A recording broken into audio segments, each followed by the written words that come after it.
They found her standing at the altar in a dress that had been buried 3 years earlier. Not buried in the ground. Buried in a cedar trunk, folded in tissue paper, kept by a mother who couldn't bring herself to look at it. And now here it was.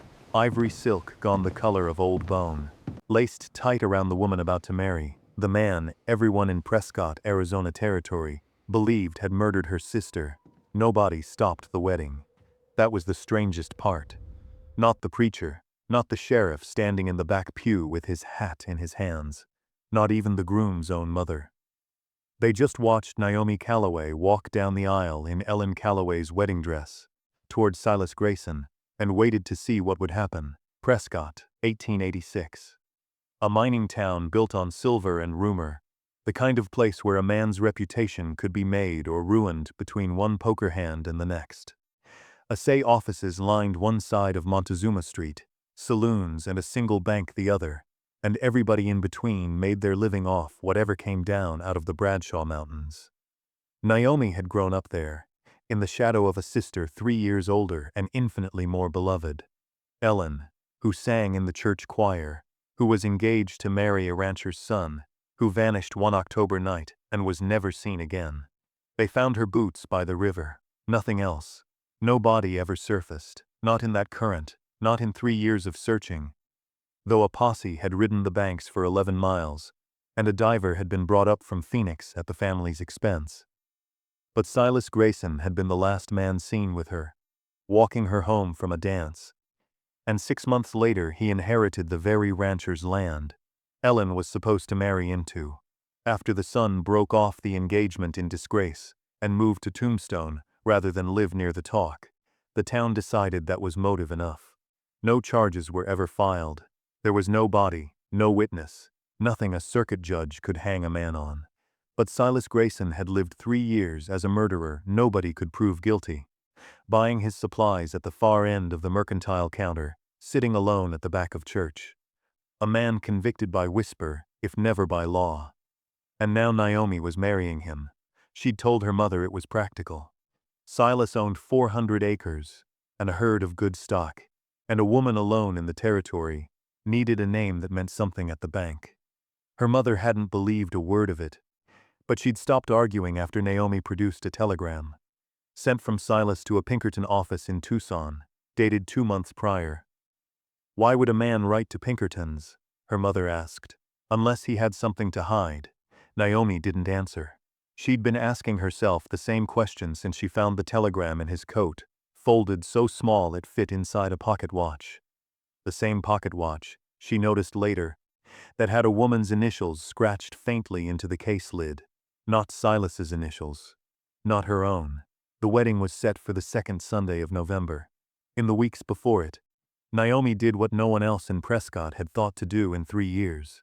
She asked Silas questions gently, the way a woman asks a man she loves, and she watched his face when he answered. She noticed, too, how his hired hand always rode to the post office alone on the first of the month, and never brought back so much as a farm circular for anyone else to see. "Did you love her?"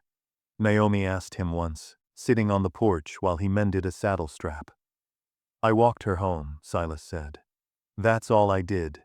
I've said it 100 times to 100 men who wanted to hang me for it." Then why do people still believe it? Because believing it is easier than believing the truth, he said, and would not say more. A week later, the rancher's son came calling. His name was Thaddeus Whitmore, and he arrived at the Calloway place in a good coat and a better hat, offering condolences Naomi hadn't asked for. "I only mean to protect you," he said, standing in her mother's parlor with his hat turned in his hands. "A woman marrying into that family is marrying into a grave.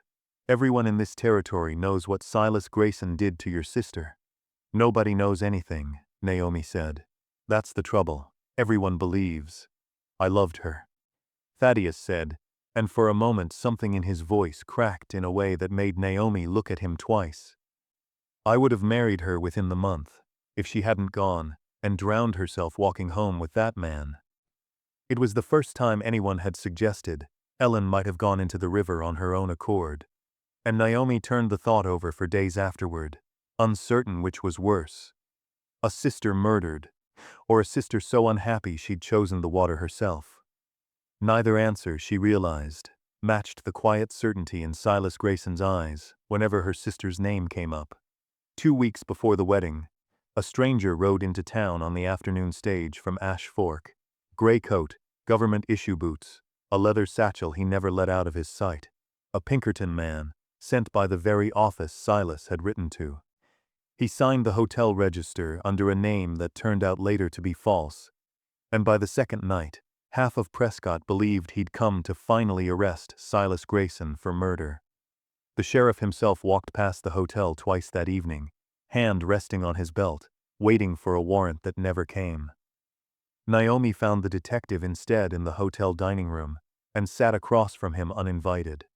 "You're not here for an arrest," she said. The detective studied her a long moment. "No, ma'am. I'm here because 3 years ago, a woman calling herself Ellen Sutter opened an account at a bank in Santa Fe. Paid in coin. No questions asked, and listed no husband, no kin. The bank got nervous when she came back asking to wire money to a Prescott address. That's when they wired us." Naomi's hands went still on the table. "Ellen Sutter. Your sister's middle name was Sutter, wasn't it? Her grandmother's name." Naomi didn't sleep that night. By morning she'd learned more, though not from the detective. The coroner who'd examined the riverbank 3 years earlier was still alive, retired now to a small house past the livery, and he remembered the case better than most men remembered their own weddings. "Never sat right with me," the old coroner admitted when Naomi came asking. "A drowning that far downriver ought to have brought something ashore inside a week. A boot, a bit of hem, something.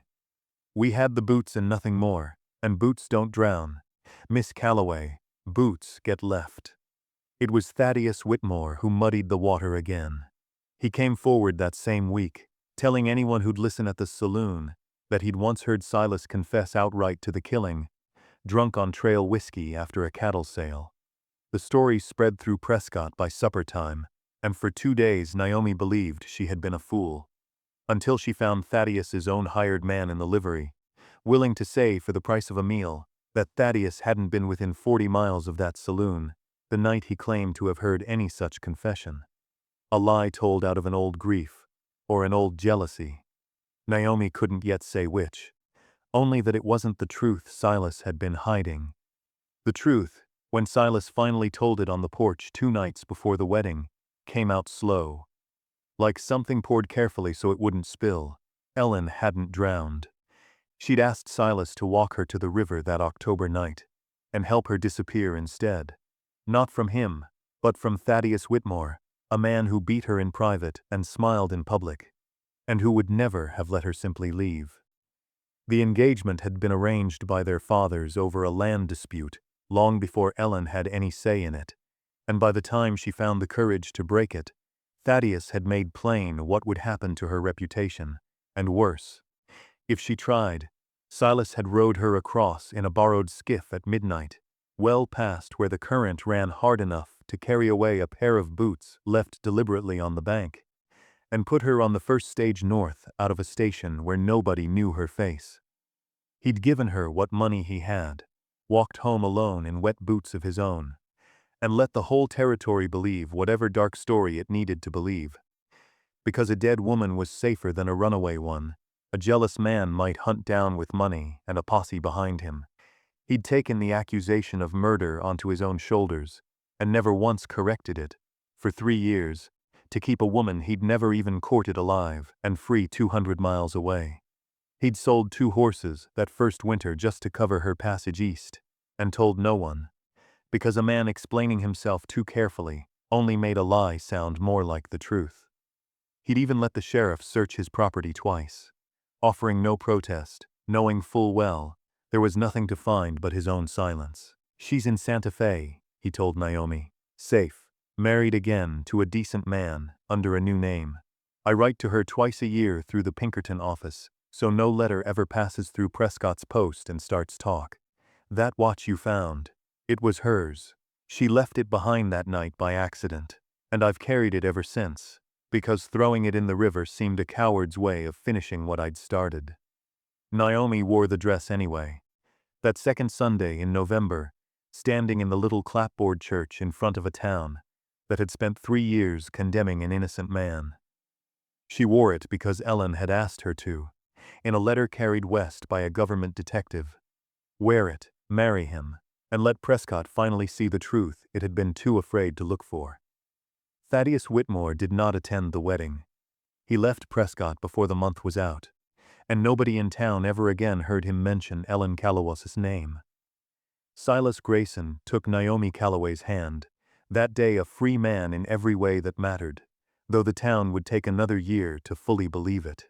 The sheriff himself stood as witness, signing his name to the register, with the same hand that had once carried an unfulfilled warrant in his coat pocket for 3 long years.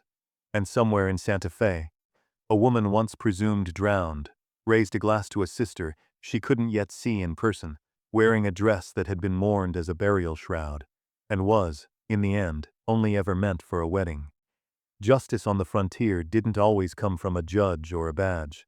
Sometimes it came quietly, carried 200 miles by a man willing to be hated so someone else could be free, and confirmed at last not by a confession under oath, but by a sister brave enough to ask the right questions when everyone else had long since stopped asking any at all. Until next time, keep exploring the stories history almost forgot.